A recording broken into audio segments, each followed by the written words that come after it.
when it looks like a rose and it smells like a rose, does it even matter if it's a tulip? Tulip Rizwana Siddique is Minister for Corruption. She's also niece of the deposed Prime Minister of Bangladesh. She's campaigned for human rights in many cases and seems to have a strong record when it doesn't involve people disappeared by her aunt's regime. She was a lot more reticent to get involved with British Bangladeshis whose families didn't know where they were after they were dragged out of the house. Thousands disappeared without any sign of a body or anything.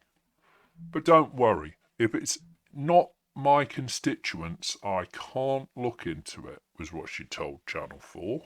I remember her speaking eloquently on behalf of Nazanin Zaghari Ratcliffe, who was wrongfully imprisoned by Iran, and let's face it, used as a pawn, made much worse by Boris's bumbling. Seems like a good choice for corruption minister, or so thought Keir. Unfortunately, she's a person of extreme interest in the Bangladeshi authorities. Her aunt's government is being investigated for a £4 billion embezzlement from a nuclear power plant built with the help of the Russians in Bangladesh. And the corruption seems to have been really impressive, quite industrial. Whilst I'm sure she has no involvement with the Bangladeshi political party run by her aunt, when she told them that she couldn't have been elected as a British MP without the help of their party in Bangladesh, I'm sure she was just being nice. It seems that Tulip forgot who gifted her a £700,000 apartment. She said that her parents sold their house when they separated and gave her some of this in the form of a flat in King's Cross.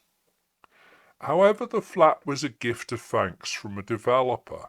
I'm sure it's not a bribe or a kickback, but the optics are bad.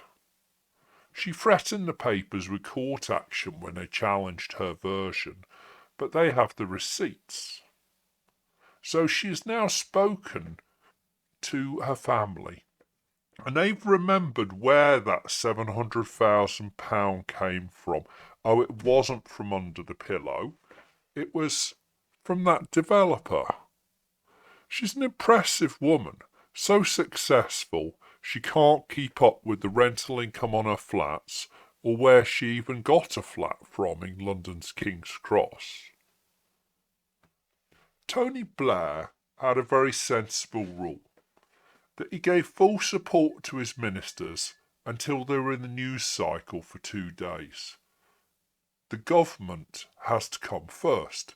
The government can only deliver if its ministers don't get in the way.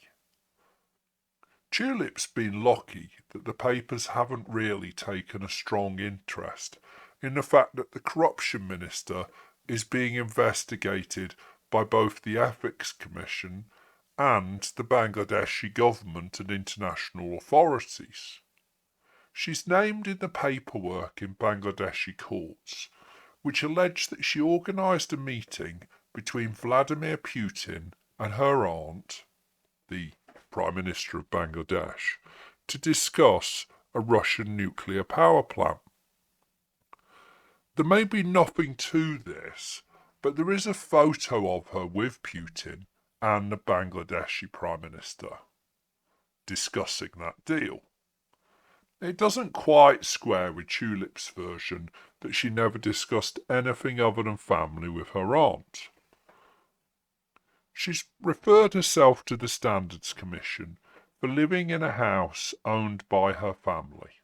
Hardly an offence or even an issue, but wouldn't that be nice cover for the real charge? Or the real accusation? Oh no, we already investigated her, it was just a little slip-up. I think this is one of the ways that Starmer differs from Blair. Blair wouldn't let the minister become the story. Starmer just rewrites the story, a lawyer's deft performance. Alistair Campbell knew how to massage the message and drive the story. a man of great skill and not someone I would want to have a fight with. A giant of the political stage. We invaded a country in no small part due to his skills.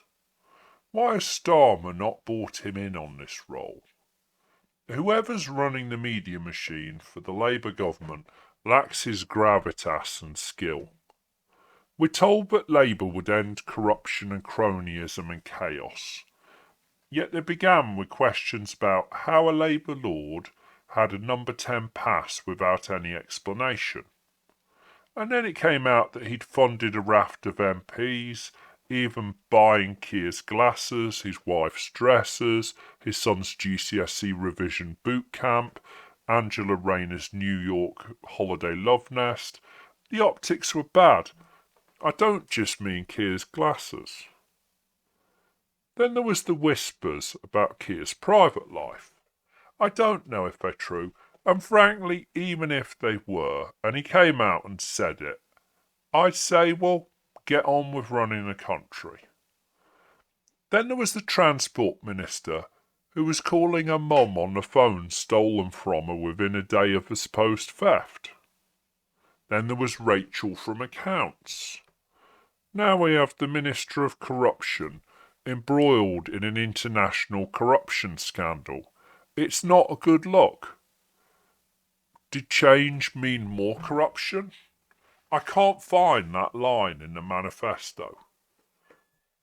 The Tories had a more ethnically diverse senior cabinet, but none of them were ever accused of embezzling billions in another country. They must be jealous. Certainly not the Minister for Corruption. Having a ministerial position to address corruption is probably a good idea with modern British politicians, but someone should explain the role more thoroughly. Whilst there may have been no impropriety, the newspaper front pages that we haven't seen yet really write themselves.